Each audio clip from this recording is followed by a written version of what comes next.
আল্লাহ রাব্বুল আলামিন কর্মসূচি দিয়েছেন 5টি সন্তানদের জন্য। প্রথম নাম্বার কর্মসূচি দিয়েছেন উফিউ। আল্লাহ 1 নাম্বার কর্মসূচি দিল, সন্তান তোমার মা অথবা বাবা অথবা উভয়জন যদি জীবিত থাকে, তুমি সন্তান মা অথবা বাবাকে এমন কোনো কথা বলবা না যেই কথার দ্বারা মা অথবা বাবা অথবা উভয়জন কষ্ট পায়। মন থেকে, হৃদয় থেকে, মুখ থেকে, জবান দিয়ে যেন বের না করে আহ এমন শব্দ যেন বের না করে। মা অথবা বাবা যদি হৃদয় থেকে সামান্য একটু কষ্ট নিয়ে যদি বলে আহ সন্তান তুমি এমন কথা বললে, তাহলে আপনার নামাজ, আপনার রোজা, আপনার হজ, আপনার যাকাত, আপনার কুরবানি, আপনার দাড়ি, আপনার টুপি, আপনার পাগড়ি, আপনার পাঞ্জাবি, আপনার কোরআন তেলাওয়াত, যা কিছু আমল যা আছে সব যদি একদিকে করে দেন, আর মা বাবা যদি আপনার প্রতি অসন্তুষ্ট থাকে, তাহলে আল্লাহর জান্নাত আপনার জন্য হারাম হয়ে যাবে। আমার প্রিয় ভাইরা, আমার 5টা কর্মসূচি যদি আমরা পালন করতে পারি, তাহলে মা বাবার ঋণ পরিশোধ হয়ে যাবে। প্রথম নাম্বার কর্মসূচি হলো আল্লাহ ডাক দে বলেন, প্রথম নাম্বার কর্মসূচি আল্লাহ বলেন মা অথবা বাবা অথবা উভয়জন যদি থেকে থাকে, তাহলে এমন কোনো কথা বলা যাবে না যেই কথার দ্বারা মা বাবা শব্দটু বের করে সামান্য একটু কষ্ট পায়, অথবা আপনার মা অথবা আপনার বাবা আপনার এমন কোনো কথা বলেছে যেই কথার দ্বারা আপনি বলেছেন আহ বাবা, মা আমি এটা পালন করতে পারবো না, এটা তুমি আমাকে বলো না, এমন কথা যদি সন্তান বলে, আল্লাহ তাআলা ওই সন্তানের উপর সরাসরি আল্লাহ নারাজ হয়ে যায়।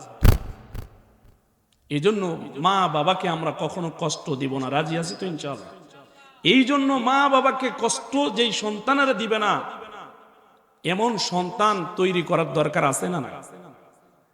বোঝেন নাই? মা বাবাকে কষ্ট দিবে না এমন সন্তান তৈরি করার দরকার আছে না নাই? পৃথিবীতে 4 প্রকার সন্তানের কারণে মা বাবা বিনা হিসাবে আল্লাহর জান্নাতে যায়। এই 4 প্রকারের প্রথম নাম্বার, যেই সন্তান আল্লাহর রাস্তায় গিয়ে শহীদ হয়, সেই শহীদ সন্তানের মা বাবা বিনা হিসাবে আল্লাহর জান্নাতে যাইবে। আমার মুসলমান, আজকে যদি আল্লাহর রাস্তায় যাওয়ার জন্য বলা হয়, আমরা পিছপা হই, যাইতে চাই না, বিভিন্ন অজুহাত দেখাই। আর আখিরি জামানার পয়গম্বরের যুগে নবীজি নিজে মসজিদে নববীতে ঘোষণা দিয়েছেন, আল্লাহর নবী মসজিদে নববীতে ঘোষণা দিয়েছেন আগামী 3 দিন পরে জিহাদের ময়দানে পাঠানো হবে। এই জিহাদে কোনো সন্তান 15 বছরের নিচের কোনো বালক যাইতে পারবে না, কোনো মহিলা যাইতে পারবে না। 3 দিন ইমানের ফর্ম ফিলআপ চলবে, 3 দিন পরে জিহাদের ময়দানে পাঠানো হবে। আল্লাহর নবী ঘোষণা দিয়েছেন। ঠিক মসজিদে নববী থেকে সামান্য একটু দূরে আল্লাহর এক বান্দি এই খবরটা শোনার পরে খালি কান্না করতেছে, কান্না করতেছে। সারাদিন চলে যায়, তার বাড়িতে ছোট্ট একটা সন্তান আছে, 6 বছরের বালক। এই সন্তানটি সারাদিন পর মাকে ডাকতে বলতেছে, মা সারাদিন চলে গেছে, চুলায় কোনো আগুন দাও নাই, চুলায় কোনো আগুন জ্বালাও নাই, সারাদিন পর রে মা কোনো খাবার রান্না করো নাই, মা তুমি শুধু কান্না করতেছো, কারণটা কি? সন্তান সঙ্গে সঙ্গে এইবার সন্তান ডাক দে বলতেছে, মা সারাদিন রান্না করো নাই, শুধু কান্না করতেছো, কারণটা কি? মা ডাক দে বলতেছে, সন্তান তাহলে তুমি শোনো, ও সন্তান আমি কান্না করতেছি কেন তুমি ছোট্ট মানুষ বুঝবা না? ওই যে ওখানে খাজুর দেখা যায়, ওই ওখানে পানি দেখা যায়, খাজুর আর পানিটা তুমি খেয়ে নাও। রাত চলে যায়, মা কান্না করে। সন্তান পরের দিন দেখতেছে মা আবারও কান্না করতেছে, সারাদিন কান্না করে, আবার রাত হয়েছে, রান্না করে না, শুধু কান্নাই করে। সন্তান এবার 3 দিনের দিন ডাকতে বলতেছে, মা আপনি কান্না কেন করতেছেন আমি বুঝেছি মা, আপনার কান্নার ভাষা বুঝেছি।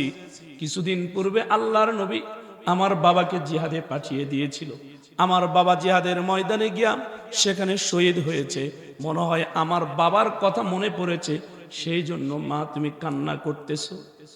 মা ডাক দিয়ে বলতেছে, না রে বেটা না, সেই কারণে আমি কান্না করতেছি না, আমি কান্না করতেছি কেন? আমার কান্নার ভাষা তুমি বোঝো নাই। আমি কান্না করতেছি এই কারণে, আমি এমন একজন হতভাগা কপাল পোড়া। আল্লাহর নবী মসজিদে নববীতে ঘোষণা দিয়েছে 3 দিন পূর্বে জিহাদের ময়দানে কিছু সংখ্যক সাহাবীদেরকে পাঠাবে। এই জিহাদের 15 বছরের নিচে কোনো বালক সন্তান নিবে না, কোনো 15 বছরের নিচের কোনো বালককে পাঠাইবে না, এবং কোনো মহিলা মানুষের যাওয়ার কোনো সুযোগ থাকবে না। আমি এমন হতভাগা, এমন কপাল পোড়া, তোর মা, আমার ঘরে আর বড় কোনো সন্তান নাই। তোর বাবা ছিল, তোর বাবাও শহীদ হয়েছে। আমি হতভাগা তোর মা, এই কারণে কান্না করতেছি যে আল্লাহর নবী আমার পরিবার থেকে কাউকে জিহাদে যাওয়ার সুযোগ দেয় নাই। এই আফসোসে আমি কান্না করতেছি। জোরে কোন আল্লাহু আকবার। আল্লাহর বান্দি এই আফসোসে কান্না করতেছে। সন্তান ডাক দিয়ে বলতেছে, মা, মাগো মা। 6 বছরের বালক ডাক দিয়ে বলতেছে, মা, আপনি কান্না করবেন না, আপনি চোখের পানিটা মুছে ফেলুন।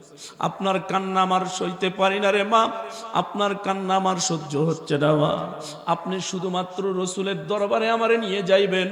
আল্লাহর নবী যাদেরকে জিহাদে পাঠাইবে, আগামীকাল ফজরের নামাজের পর লম্বা একখানা লাইন হবে, ওই লাইনে নিয়ে গিয়ে আমাকে দাঁড় করায়া দিবেন। আমি রসুলের কাছ থেকে যেমনই হোক অনুমতি নিয়ে জিহাদের ময়দানে যাব। চিৎকার দিয়ে বলেন আল্লাহু আকবার। 6 বছরের বালক জিহাদে যাওয়ার জন্য মাকে বলতেছে, মা, যেমনে হোক অনুমতি আমি নিব, জিহাদে যাব। জিহাদে গিয়া জিহাদ করে কাফের বেঈমানদের সঙ্গে লড়াই করে আমি ময়দানে শহীদ হব। আর মা, শহীদের সন্তান, শহীদের সন্তানের মা বাবা বিনা হিসাবে জান্নাতে যাইবে। মা, তুমি বিনা হিসাবে আমার কারণে জান্নাতে যাইতে পারবে। চিৎকার দিয়ে বলুন আল্লাহু আকবার। এই ছোট্ট বালক তার মাকে যখন বলছে, মা বলতেছে, বেটারে, নবী বলেছে পাঠাবে না, সুযোগ নাই, যাওয়ার কোনো বুদ্ধি নাই। সন্তান বলতেছে, মা, আল্লাহর নবীর কাজ পর্যন্ত আমার নিয়ে যাইবা মা, অনুমতি নেওয়ার দায়িত্ব আমার। সুবহানাল্লাহ বলেন। এই সন্তান মাকে বলেছে, মা বলতেছে, ঠিক আছে বেটা, ছোট্ট মানুষ, তুই বুঝতেছি না, ঠিক আছে, আগামীকাল সকালবেলা নিয়ে যাব, লম্বা একখানা লাইন ধরবে, আমরাও যাই লাইনে দাঁড়াবো। কেমনে তুই অনুমতি নিস সেটা আমি দেখব। আমার প্রিয় ভাইয়েরা, তাহলে ছোট্ট বাচ্চা মাকে বলেছে জিহাদে যাওয়ার জন্য কত না তামান্না, জিহাদে যাওয়ার জন্য মার কান্না। আর আমরা যদি কোরআনের পক্ষে, ইসলামের পক্ষে যদি যাইতে বলি, বলে হুজুর আমার সংসারের এ কাজ আছে, হুজুর আমার এ অজুহাত আছে না নাই? আমার প্রিয় ভাইয়েরা, আমার দুনিয়ার সংসার, স্ত্রী, পুত্র, সন্তান সব পরে আল্লাহর আইন বাস্তবায়নের জন্য, আল্লাহর জমিনে আল্লাহর দিন কায়েমের জন্য সর্ব অবস্থায় সর্বদাই আমরা ইনশাআল্লাহ চেষ্টা করব। ইনশাআল্লাহ বলেন। সম্মানিত বাবাজিরা আমার, আমি যেই কথাটা বলতেছিলাম গভীর মন দিয়ে শুনতে হবে। সন্তান সকালবেলার অপেক্ষায় আছে, রাত শেষ হবে, মাকে নিয়ে নবীজির সাহাবীরা যেই লাইন, লম্বা একখানা লাইন ধরবে, সেই লাইনে যায়, দাঁড়ায় যায়। বাঙালি যদি এরকম খবর পায়, ফিরির লাইন যদি কোথাও এরকম ধরে, দেখবেন, আমি বাস্তব একটা কথা বলতেছি, একজন আসে বলতেছে, হুজুর সামান্য একটা কম্বলের আশায় 3 দিন যায় পরিষদে লাইন ধরেছি, চেয়ারম্যান ফ্রি একটা কম্বল দিবে। প্রথম দিন খবর পাইলাম, যায় দেখি চৌকিদার বলতেছে চেয়ারম্যান আজকে আসবে না, কম্বল আজ হবে না। ঘুরে আসলাম। পরের দিন আবার গেলাম, যায় শুনি আজকে সচিব আসবে না, কম্বল দিবেন, বললো আগামীকালকে দেওয়া হবে। পরের দিন আবার গেলাম, যায় লাইনে দাঁড়ালাম, লম্বা একখান লাইন হুজুর। এই লম্বা লাইনে দাঁড়ে দীর্ঘক্ষণ অপেক্ষার পর, হুজুর এই যে কম্বল দিছে, এই কম্বলের দাম মাত্র 150 টাকা। হুজুর এই 150 টাকার জন্য ফাও ফাও 3 দিন গেল। 3 দিন যদি কামলা দিতাম 3 5 1500 টাকা পাইতাম। আমরা বাঙালি যেখানে আছে ফাও, আমরা সেখানে লসও যদি হয়, ওই ফাও জিনিস নেওয়ার জন্য বাঙালি লাইন ধরে কি ধরে না? সন্তান সকাল হলে লাইন ধরবে জিহাদে যাওয়ার জন্য। সম্মানিত ভাইরা আমার, আমি যেই কথাটা বলতেছিলাম, তাহলে 5 কর্মসূচির প্রথম নাম্বার কর্মসূচি, কোন মা অথবা বাবা অথবা উভয়জন যদি থাকে, জবান দিয়ে কখনোই যেন মা বাবা যেন বের না করে শব্দ, এমন কথা মা বাবাকে বলবো না ইনশাআল্লাহ। দ্বিতীয় নাম্বার কর্মসূচি, আল্লাহ রাব্বুল আলামিন দ্বিতীয় নাম্বার কর্মসূচি জানিয়ে দিলেন, ওয়ালা তানহারহুমা। আল্লাহু আকবার বলেন। আল্লাহ রাব্বুল আলামিন বলেন দ্বিতীয় নাম্বার কর্মসূচি সন্তানদের জন্য, মা বাবা অথবা উভয়জন যদি জীবিত থাকে, মা বাবাকে কখনো সন্তান তুমি ধমক দিয়ে কথা বলবা না। কিন্তু বর্তমান সমাজে এমনও কপাল পোড়া কুলাঙ্গার সন্তান আছে, সামান্য একটা আগরবাতির জন্য, আগরবাতি বোঝেন তো? আগরবাতি চিনেন সবাই, মুরব্বী যারা তারাও চিনে। আগরবাতি বলতে যে আগরবাতি জ্বালায় মিলাদ যখন আপনারা ভৈরবাতে পড়ান, সেই আগরবাতি বলি না। যে আগরবাতি ছোট্টবেলায় অনেক পাবলিক আছে কুড়ে খেয়েছে বিড়ির পাশা। এবার আগরবাতি চিনছেন তো? অনেক আছে সামান্য বিড়ির জন্য, সিগারেটের জন্য মাকে ধমক দেয়, বাবাকে ধমক দেয়, এমন কুলাঙ্গার সন্তান আছে না? এই সন্তানটা ধীরে ধীরে বিড়ি থেকে সিগারেট, সিগারেট থেকে গাঞ্জা, গাঞ্জা থেকে ইয়াবা, এরপরে ফিনচিডেল, আফিম, কোকিং যা আছে নিশার মধ্যে যখন জড়িয়ে যায়, মাকে শুধু ধমক নেয়। এমনও সন্তান আছে মাকে হত্যা করেছে, এরকম অসংখ্য প্রমাণ আছে। বাবাকে হত্যা করেছে, এরকম সন্তান কুলাঙ্গার আছে না নাই? কিন্তু মা বাবার ঋণ যদি পরিশোধ করতে চান, তাহলে কোনোদিন মা বাবাকে ধমক দেওয়া যাবে না। এখন বসে থাকে যাদের মা বাবা নাই, কবরে শুয়ে আছে, মনে মনে চিন্তা করে দেখেন তো, মা বাবাকে জীবনে ধমক দেন নাই, এমন সন্তান এখানে কয়জন বসে আছেন যে হুজুর আমি কোনোদিন মা বাবাকে ধমক দেই নাই? এরকম কয়জন আছেন? একটু চিন্তা করেন, মনে মনে ভাবেন যে আমার মাকে কতবার আমি ধমক দিয়েছি, কতবার আমি মাকে জোরে বকা দিয়েছি। একটু চিন্তা করেন। আমার প্রিয় বাবাজিরা, হযরতে বাইজিদ বুস্তামি রহমাতুল্লাহি আলাইহির নাম আপনারা শুনেছেন। অনেক সন্তান আছে মাকে ধমক দেয়, বাবাকে ধমক দেয়, শুধু ধমক না, মাকে মারে, বাবাকে মারে। ইউনিয়ন পরিষদে যান, চেয়ারম্যানকে যায় জিজ্ঞাসা করেন, ও চেয়ারম্যান মহোদয়, মাসে যদি বিচার হয় 30টা 15টা বিচার হয় মা বাবাকে মারার বিচার। হাজারো কুলাঙ্গার সন্তান আছে, শুধু ধমক নয়, মাকে মারার জন্য বটি নিয়ে দৌড় দেয়, বাবাকে মারার জন্য দৌড় দেয়। এমন কুলাঙ্গার সন্তান যদি থেকে থাকে, আজ থেকে যেন আল্লাহ তাআলা পরিবর্তন বানায় দেয়। সবাই বলুন আমিন। এজন্য বাবাজিরা আমার, হযরতে বাইজিদ বুস্তামি জগৎ বিখ্যাত ওলি হয়েছিলেন। শুধুমাত্র গভীর রাত্রে মা বলেছিল পানি লাগবে, একটু পানি চাই, পিপাসা লেগেছে। সন্তান পানি নেওয়ার জন্য ঘর থেকে বের হয়ে চলে গেছে, পানি দূরে ছিল, পানি এনেছে, আর সে তাকায় দেখতেছে মা ঘুমায় গেছে। সন্তান পানির গ্লাসটা নিয়ে দাঁড়ায় আছে, সন্তান পানির গ্লাস নিয়ে এরকম ভাবে দাঁড়ায় আছে, মার ঘুম ভাঙ্গে না। ঠিক মুয়াজ্জিন যখন ফজরের আজান দেয়, আজান শোনার পরে মার ঘুম ভেঙে গেছে। মার ঘুম যেই মাত্র ভেঙে গেছে, সন্তান দাঁড়ায় আছে পানির গ্লাসটা, মা তাকায় দেখতেছে সন্তান আমার পানির গ্লাসটা নিয়ে দাঁড়ায় আছে। মা বলতেছে, বেটা রে, তোমার না আমি গভীর রজনীতে পানির কথা বলেছিলাম, এখন কেন তুমি পানি নিয়ে এসেছো?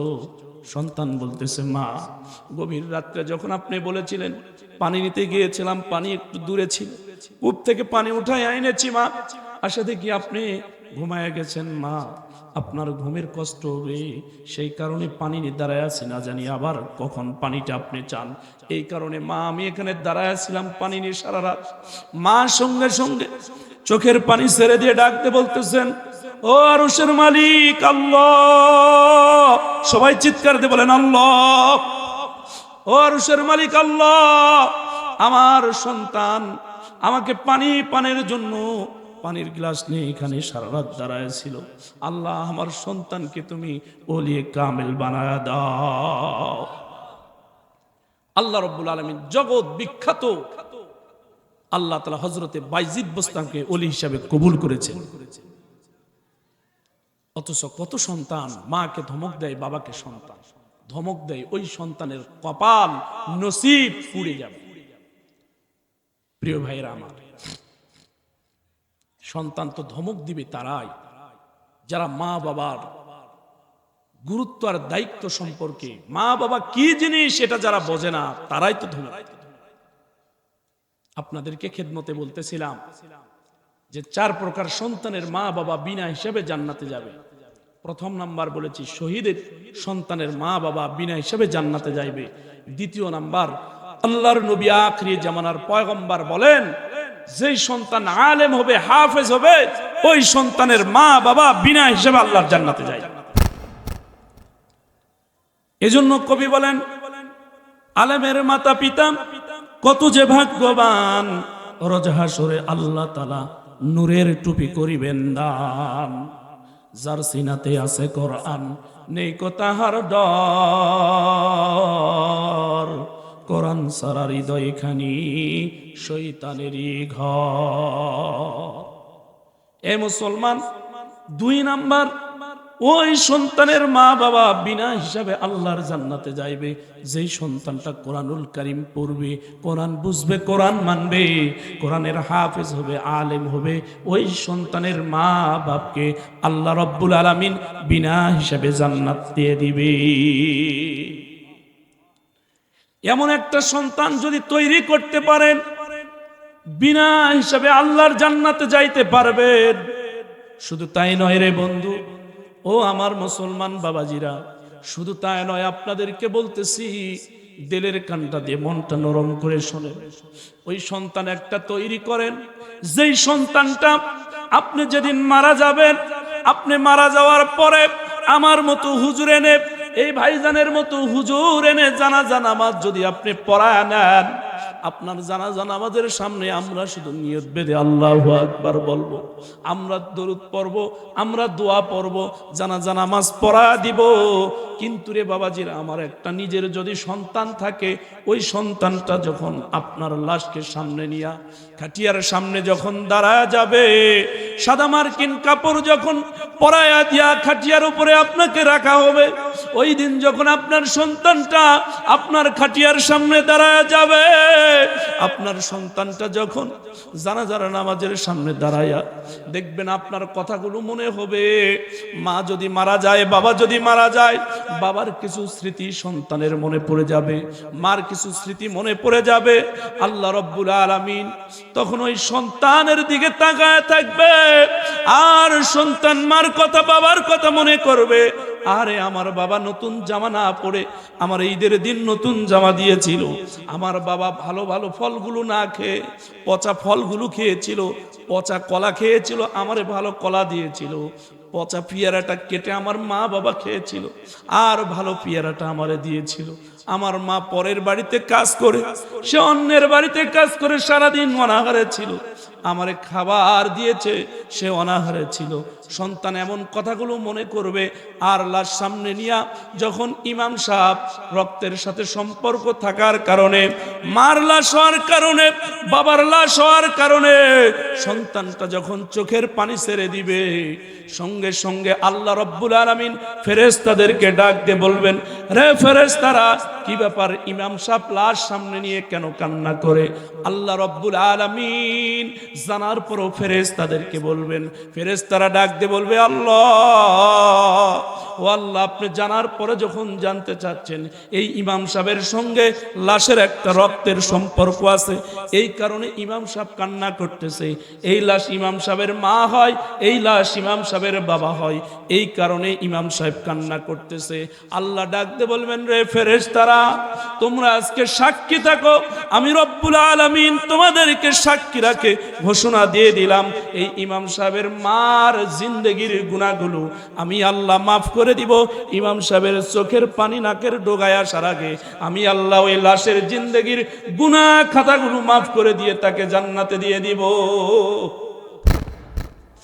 এই জন্য বাবাজিরা আমার, আমি আপনাদেরকে অনুরোধ করব, একটা সন্তান তৈরি করেন, যেই সন্তানটা আলেম হবে, যেই সন্তানটা হাফেজ হবে। এখন বলতে পারেন, হুজুর আলেম বানায়া করব কি, হাফেজ বানায়া করব কি? এ বন্ধু, আলেম যদি নাও বানান সমস্যা নাই, হাফেজ যদি নাও বানান সমস্যা নাই, কিন্তু সন্তানটাকে ছোট্টবেলায় কোরআনুল কারীমের শিক্ষা দেন, কোরআনুল কারীমের ইলম, কোরআনুল কারীমের জ্ঞান দেন।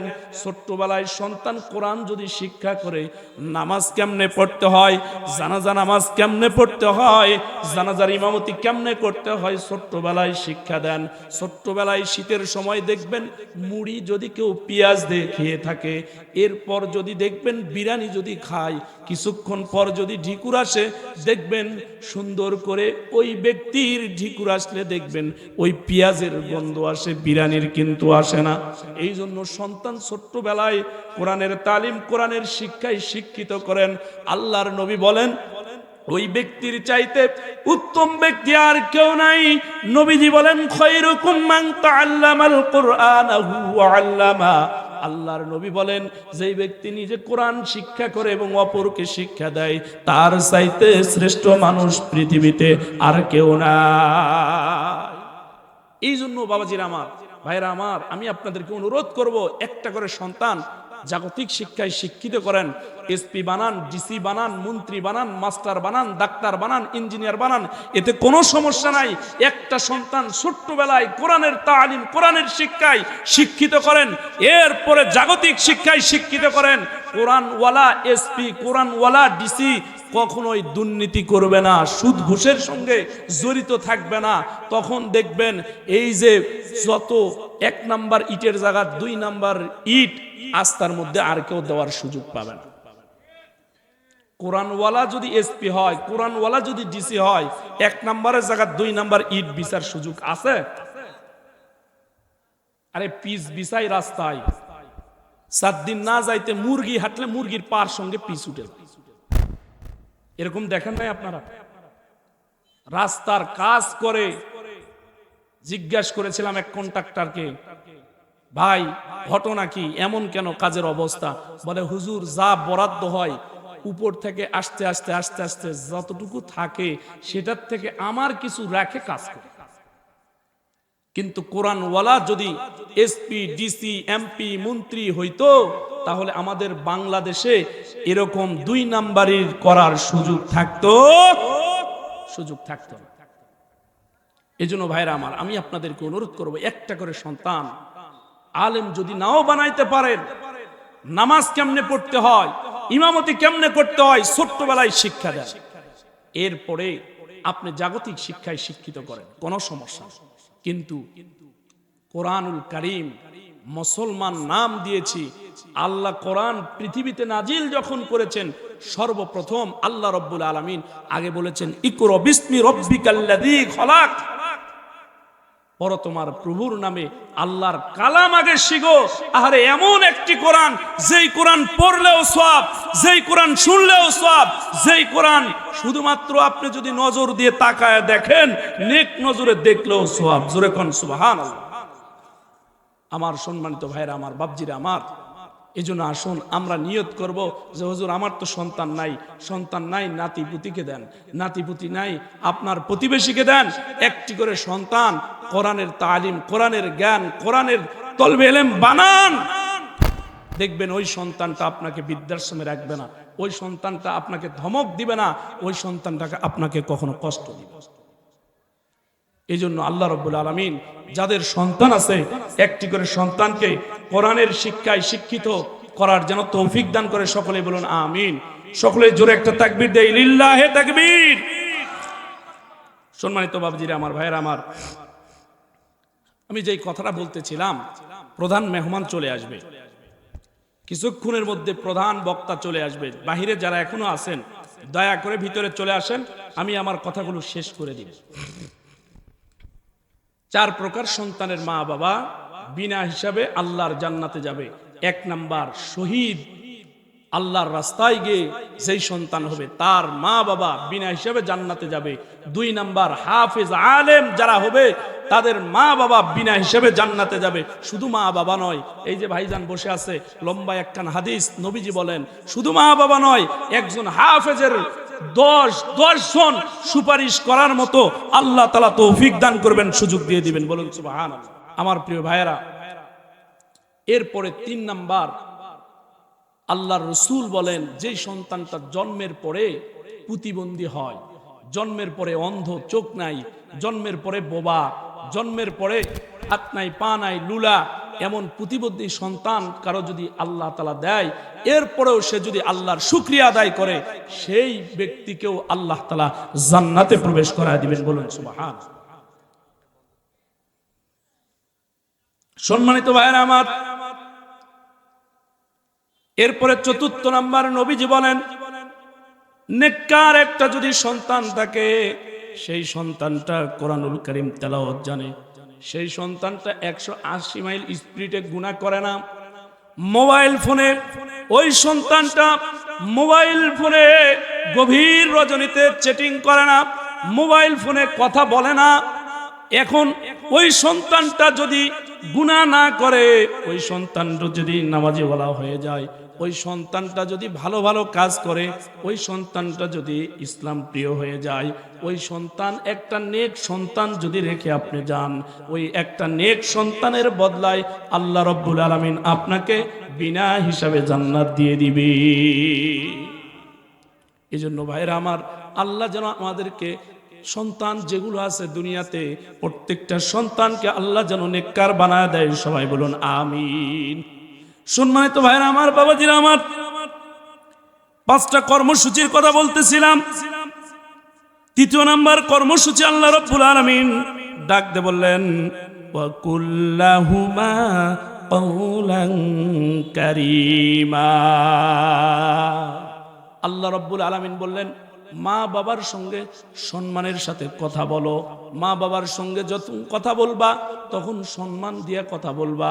আরে মুসলমান, কত সন্তান আছে মা বাবার সঙ্গে ভালোভাবে কথা বলে না, মা বাবার সঙ্গে গেলে দেখবেন রাগ নিয়ে কথা বলে, ধমক দিয়ে কথা বলে। অথচ ওই সন্তানটাই দেখবেন যখন কাছে একটা ফোন চলে আসে, হাসি দিয়া মিষ্টি মুখে কথা বলে। এই জন্য আমি বলি, মোবাইল ফোন আসিল কি দোলা লাগিল, মোবাইল ফোন আসিল কি দোলা লাগিল, ফজরের ঘুম তো পোলার ভাঙে না। পেটে ভাত যাই থাক, পরনে নাই থাক, পেটে ভাত যাই থাক, পরনে নাই থাক, মোবাইল সারা যে পোলার চলে না। মোবাইল ফোন আসিল কি দোলা লাগিল, ফজরের ঘুম তো পোলার ভাঙে না। এমন সন্তান আছে না নাই? সম্মানিত ভাইরা আমার, এই জন্য আমি বলতেছিলাম যে এমন সন্তান, যেই সন্তান মার সঙ্গে বাবার সঙ্গে সুন্দরভাবে কথা বলতে পারে না, অথচ দেখবেন মোবাইল ফোন আসলে অথবা আপনজন ছাড়া যখন কথা বলে কি না মিষ্টি সুরে কথা বলে, অথচ মা বাবার সঙ্গে সুন্দরভাবে কথা বলে না। এমন সন্তান আছে না নাই? সম্মানিত ভাইরা আমার, এবার 4র্থ নাম্বার কর্মসূচি আল্লাহ দিয়েছে। কথাগুলো ভালো করে শোনেন, ওয়াজগুলো মুখস্থ করেন। জীবনে অনেক ওয়াজ শুনেছেন, কিন্তু আজকের ওয়াজগুলো মুখস্থ করতে হবে, বাস্তব জীবনে আমল করতে হবে। সন্তান যারা আছে তারা যেন মা বাবার এই 5 কর্মসূচি পালন করতে পারে। আল্লাহ যেন তৌফিক দান করে। সকলে বলুন আমিন। আল্লাহ রাব্বুল আলামিন 4র্থ নাম্বার কর্মসূচি দিলেন, ওয়াকফিদ লাহুমা জানাহাযুল্লি মিনার রাহমাতি। জোরে কোন আল্লাহু আকবার। আল্লাহ রাব্বুল আলামিন চতুর্থ নাম্বার কর্মসূচি দিয়ে দিলেন, 4 নাম্বার কর্মসূচি দিলেন। এ দুনিয়ার সন্তানেরা, আল্লাহ নিজে 4 নাম্বার কর্মসূচি দিয়েছেন, ওয়াকফিদ লাহুমা জানাহাযুল্লি মিনার রাহমাতি। আল্লাহ চতুর্থ নাম্বার কর্মসূচি দিলেন, তোমার বিনয়ের ডানা মা বাবার জন্য বিছিয়ে দাও। আজকে বিনয়ের ডানা আমরা বিছাইতে রাজি নাই। শুধু বিনয়ের ডানা কেন রে বন্ধু, মার জন্য বাবার জন্য এই মুহূর্তে যদি বলা হয়, ভাই জীবনেতে মা বাবা আপনার জন্য অনেক কিছু করেছে, মা বাবা আপনার জন্য অনেক কষ্ট করেছে, মা বাবা আমার জন্য অনেক কষ্ট করেছে। আজকে মার জন্য বাবার জন্য যদি কিছু করতে বলা হয়, হুজুর মা বাবা যা দিয়ে গেছে ওরা তো মরে গেছে, চলে গেছে। না রে বন্ধু না, আজকে আপনি যদি এমন কথা বলেন, একদিন আপনার সন্তানও ঠিক এমন কথা বলবে। মা বাবার জন্য যদি কিছু করতে বলা হয়, কিছু যদি হুজুরেরা যায় বলে আপনার মার জন্য বাবার জন্য কিছু দান করেন, বলে না হুজুর না, আমি দিতে পারবো না। অথচ সম্পদ মা বাবার রেখে গেছে, সেটাই ওই সন্তানটা ভোগ করতেছে। এমন ধনী কিপটা আল্লাহর বান্দা আছে না নাই? এক কিপটা আল্লাহর বান্দার কথা মনে পড়ে গেল। এক কিপটা সম্পদ আছে, কিপটামু করবেন লাভ নাই, ক্ষতি হবে, লস হবে। এক কিপটা আল্লাহর বান্দা বাজারে গেছে, স্ত্রী সন্তান সবাই ডাক দিয়ে বলতেছে, আব্বু অনেক দিন হয়ে গেল নারিকেল খাই নাই, আব্বু বাজার থেকে একটু কষ্ট করে নারিকেল নিয়ে আসবা। সন্তান বলতেছে কয়েকদিন ধরে, স্ত্রী বলতেছে, এখন সে চিন্তা করলো এতদিন যখন বলতেছে একটু যাই, বাজারে গিয়া নারিকেল কেনার জন্য গেছে। এ মোড়ের হাটে গেছে, যাই নারিকেলের যে দোকান আছে, যাই বলতেছে ভাই নারিকেলের জোড়া কত? এ বলতেছে যে নারিকেলের জোড়া তো 200 টাকা। বলতেছে ভাই একটু কম নেন। কিপটা শেষ কিপটা, এলাকার সবচাইতে ধনী কিপটা আল্লাহর বান্দা গেছে নারিকেল কিনবার, যায় যখন দোকানদার বলছে 200 টাকা, বলতেছে ভাই একটু কম নেন। কয় আমার দোকানে আর কম হবে না। কয় ভাই কম তাহলে হবে কোথায়? কয় কম যদি নিবার চাও 5 বিবি বড় বাজার, সেখানে যাও। ও হাঁটতে হাঁটতে চলে গেছে 5 বিবি। এবার যায় বলতেছে ভাই নারিকেলের দোকানে যায়, বলতেছে আমাকে এক জোড়া নারিকেল দেন, দাম কত? বলে এখানে 180 টাকা দাম। এক দাম, আর দাম কমবে না, নিলে নেন না নিলে যান। ও বলতেছে ভাই একটু কমান।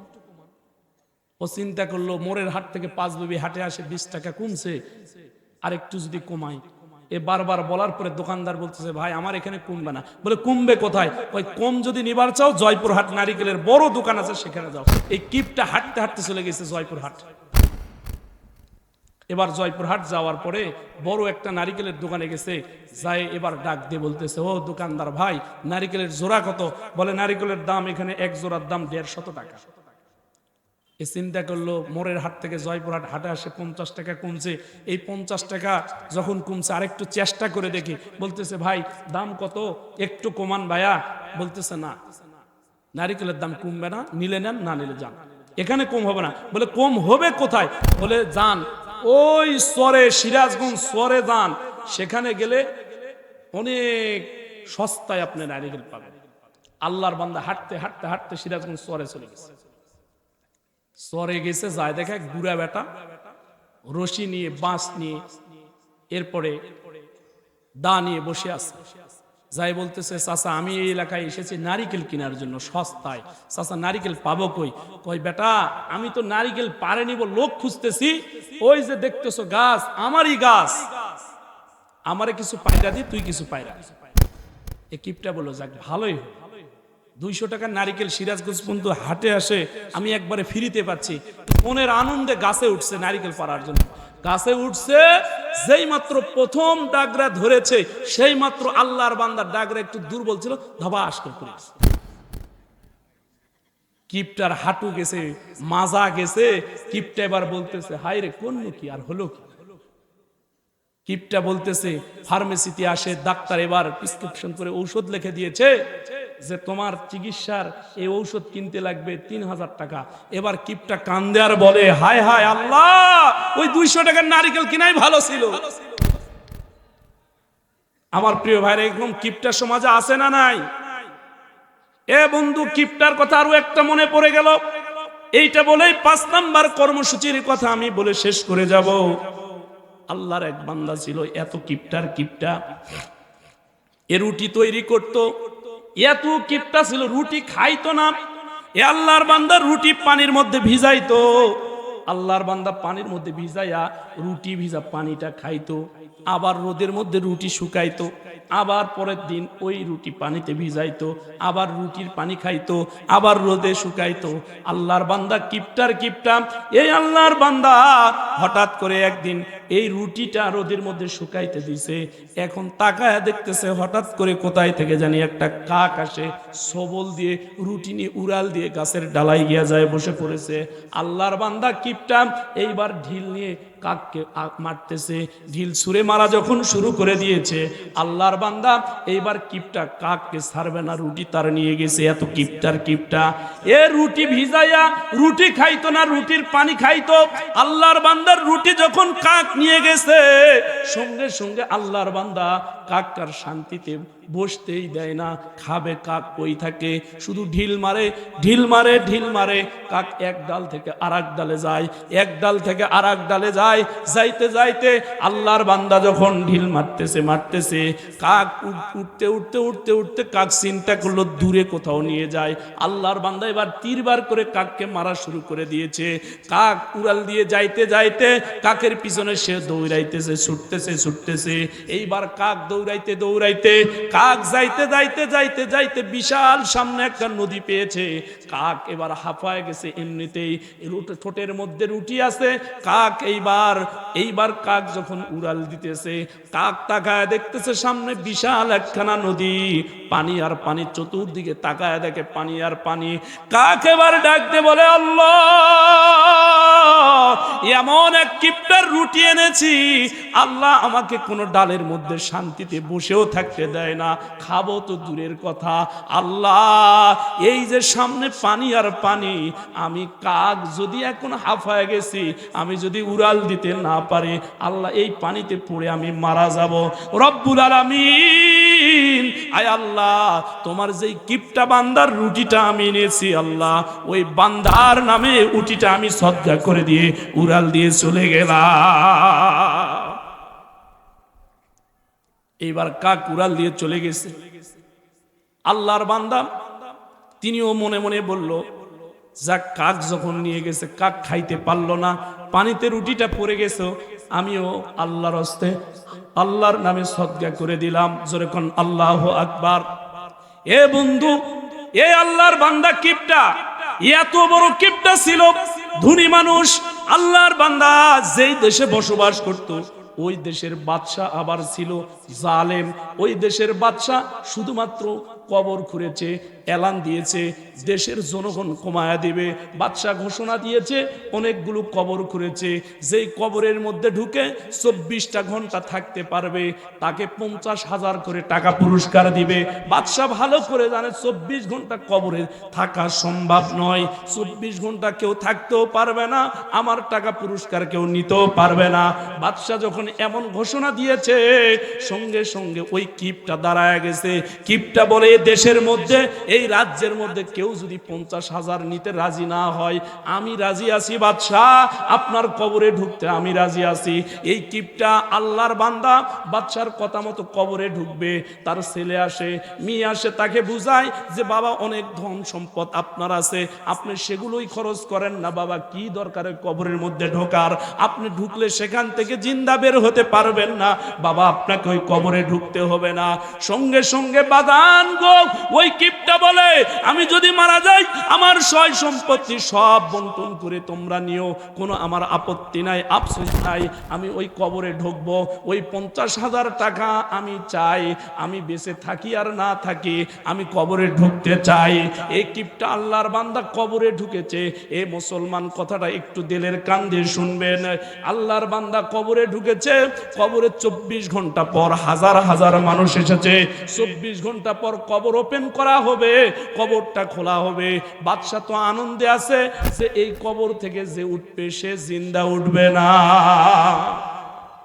বাদশা বলে, টাকা তো দিতেই হবে, কিন্তু বাজান রে, 24 ঘন্টা পর হাজার হাজার দেশের জনগণ একত্রিত হয়ে আছে, হাজার হাজার মানুষের সামনে বাদশা যখন কবরটা ওপেন করাইছে, তাকায়া দেখতেছে আল্লাহর বান্দা কিপটা কবরে বসে বসে আল্লাহ আল্লাহ জিকির করতেছে।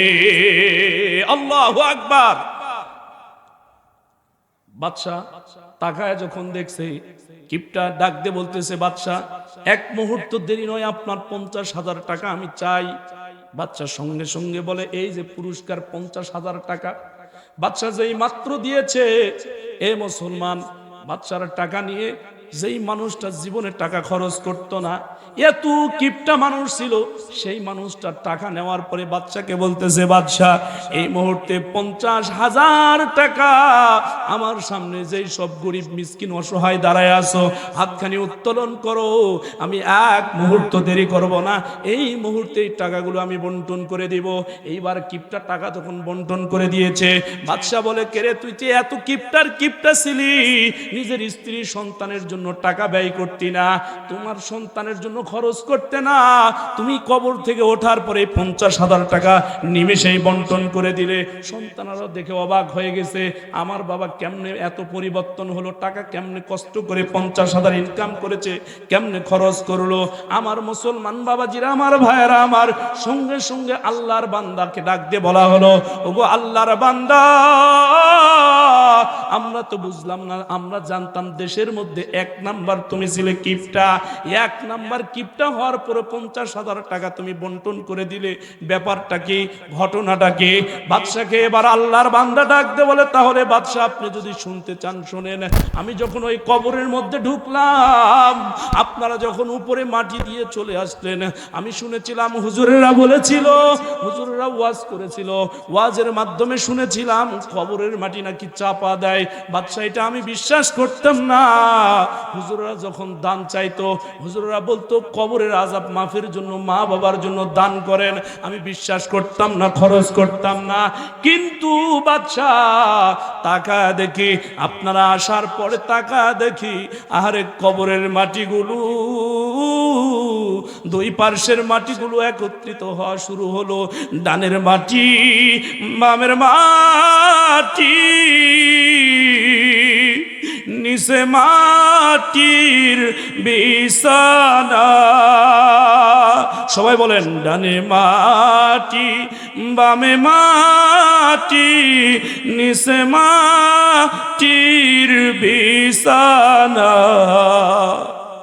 উপর দিকে তাকায়া দেখি বাঁশের চাঙ্গির সাওয়ানা। বাদশাকে ডাক দিয়ে বলতেছে, বাদশা আমি ডান দিকে তাকায়া দেখি, আহারে ডানের মাটিগুলো এত জোরে আসতেছে, বামের মাটিগুলো এত জোরে আসতেছে, আমার হাড় হাড্ডি সব যেন মিশে চলে যাবে। আমি তাকায়া দেখতেছি, আরে নিচ থেকে মাটি উপরের দিকে উঠতেছে, আরে ডানের মাটি আসতেছে, বামের মাটি আসতেছে।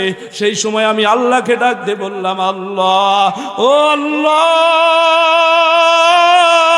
এই কবরের মধ্যে আমাকে বাঁচানোর আর কেউ নাই। আল্লাহ, আমার জীবনের যদি কোনো একটা ভালো কাজ করে থাকি, আল্লাহ, আমার ওই ভালো কাজের বিনিময়ে রব্বুল আলামিন তুমি আজকে আমাকে